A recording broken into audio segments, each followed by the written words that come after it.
আসসালামু আলাইকুম, আশা করি সবাই ভালো আছেন। আজকে একটু একটু বৃষ্টি পড়তেছে, ভাবছিলাম জোরে বৃষ্টি পড়লে খিচুড়ি রান্না করাম। তো আর জোরে বৃষ্টি পড়তেছে না, হালকা হালকা আর কি। তো পরে ভাবলাম যে অন্য কিছু করি। তো ঘরে দেখলাম যে সয়াবড়ি, যে আমরা সয়াবিন বলি আর কি, সয়াবড়ি ওইটা আছে অনেকগুলা।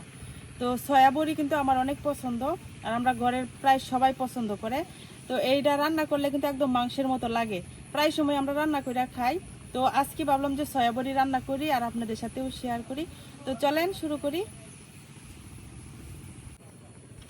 প্রথমে সয়াবড়ি গুলারে সিদ্ধ করে নিতে হইব, এই জন্য আমি আগে চুলাটা ধরাই নিই।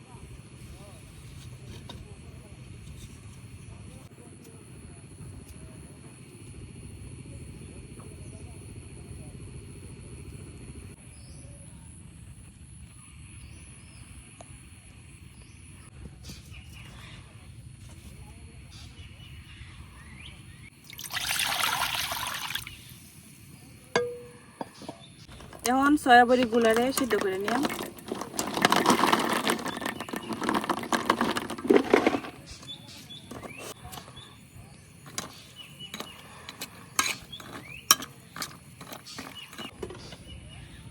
এদিকে সয়াবড়ি গুলো সিদ্ধ হতে থাকুক, আর আমি বাকি মশলাপাতি গুলো বাইটা রেডি করে নিই। এই সয়াবড়ি রান্না অনেকভাবে করা যায়, তো আজকে আমি যেভাবে রান্না করতেছি একদম মাংসের মতো। তো যার কারণে এখানে মাংসের যত মশলা দিই আমরা, ওই সব মশলাগুলাই লাগবো। তো এখন আমি পেঁয়াজ, আদা, রসুন এগুলো একটু বাইটে নিই। আদা,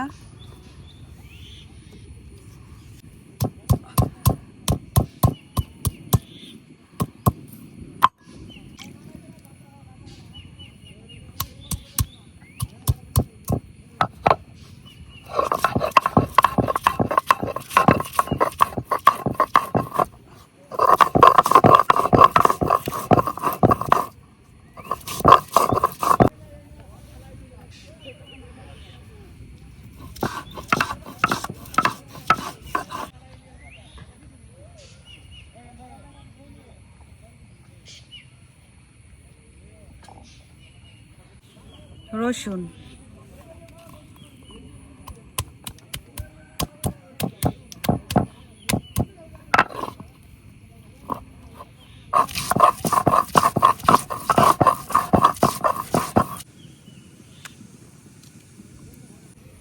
পেঁয়াজ,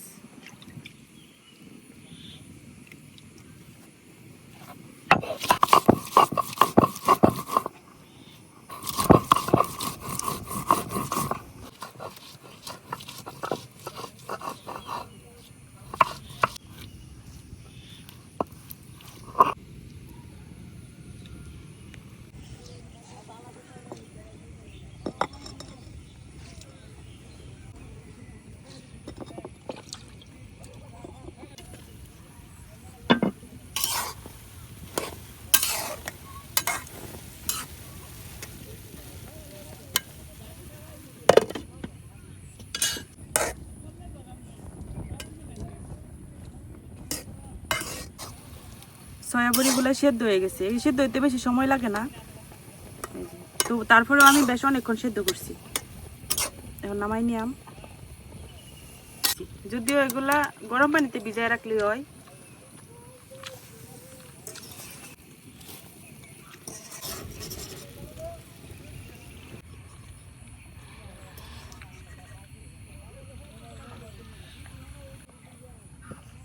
এখন আবারও কড়াই বসাই দিছি, এখন মশলা কষাইতে দিলাম।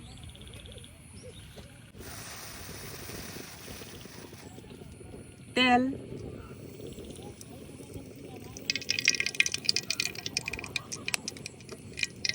পেঁয়াজ,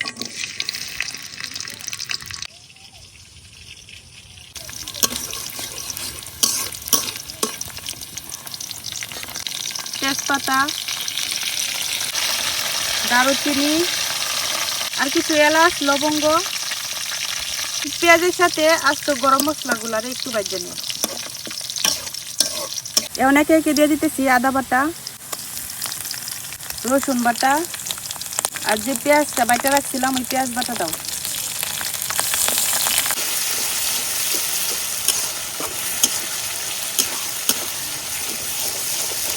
এখন আদা রসুনের কাঁচা গন্ধটা যাওয়া পর্যন্ত একটু বাজিয়ে নিয়ে পেঁয়াজ আদা রসুনগুলো ভাজা হয়ে গেছে। এখন এনে অল্প একটু পানি দিয়ে দিতেছি।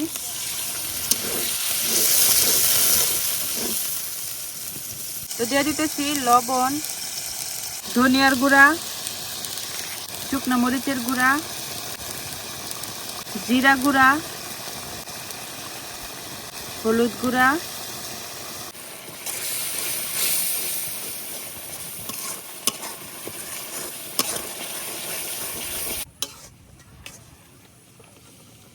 সব মশলা দেওয়া শেষ।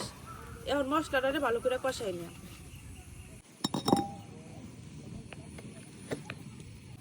এদিকে আমি সয়াবড়িগুলারে একটু হাত দিয়ে চাপা ভিতরে পানিটা বের করে নিতেছি।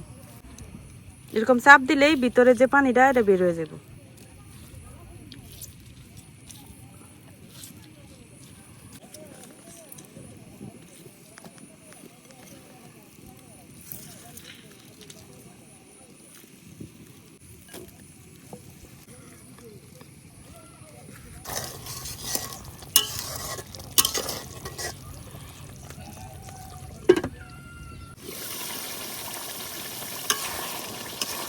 মশলাটা খুব ভালো করে কষাই নিচ্ছি আমি। এই যে এখন সয়াবড়িগুলা দিয়ে দিন। এবার মশলার সাথে খুব ভালো করে মাখাই নিলাম।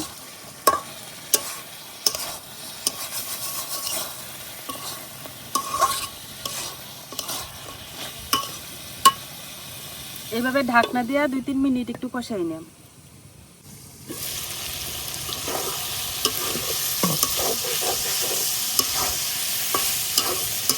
এখন জল দিয়া দেন পানি। এখন এত বেশি পানি দেওয়ার দরকার নাই, অল্প একটু পানি দিলেই হইব। তাহলে একটু মাখা মাখা থাকবো আর কি। যেহেতু সয়াবড়িগুলা আগে আমরা সেদ্ধ করে নিছি আর মাংসের আর মশলাটাও খুব ভালো করে কষাই নিছি, এই কারণে কিন্তু পানি বেশি দিচ্ছি না। তাহলে একদম ঝটপট রান্না হয়ে যাবো আর কি। এখন ঢাইকা রান্না করে নিলাম।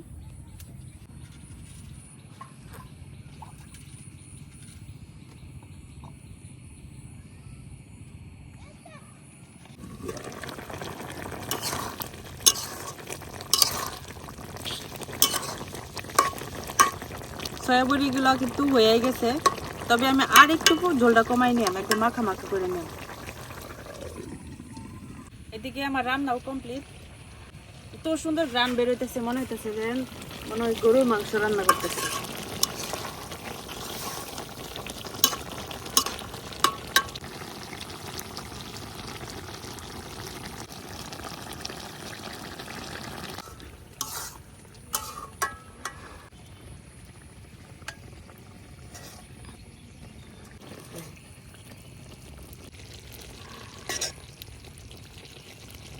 এরকম মাখো মাখো হয়েছে, একদম বাড়তি কোনো ঝোল টোল নাই। এভাবেই খাইতে ভালো লাগে বেশি। তবে সয়াবড়ির ঝোলও কিন্তু খাইতে মজা, তবে এইভাবে রান্না করে খাইলে মানে একদম মাংসের মতো লাগে আর অনেক বেশি ভালো লাগে।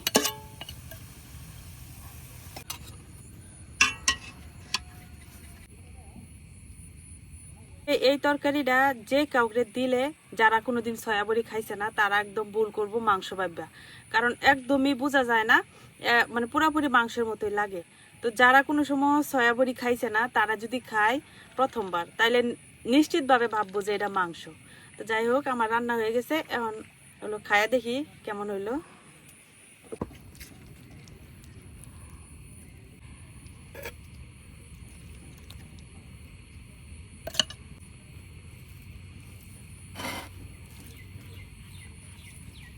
বিসমিল্লাহ।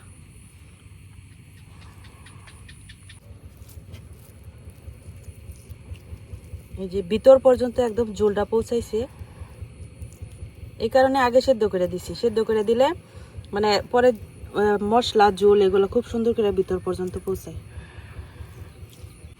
আবার ওই যে সয়াবড়ি শুকনো শুকনো করে ভাজি করলে আলু ভাজির মতো, ওইটাও অনেক ভালো লাগে। তবে এভাবে আমার বেশি পছন্দ, খাওয়া হয় বেশি আর কি মাংসের মতো করে রান্না করলে।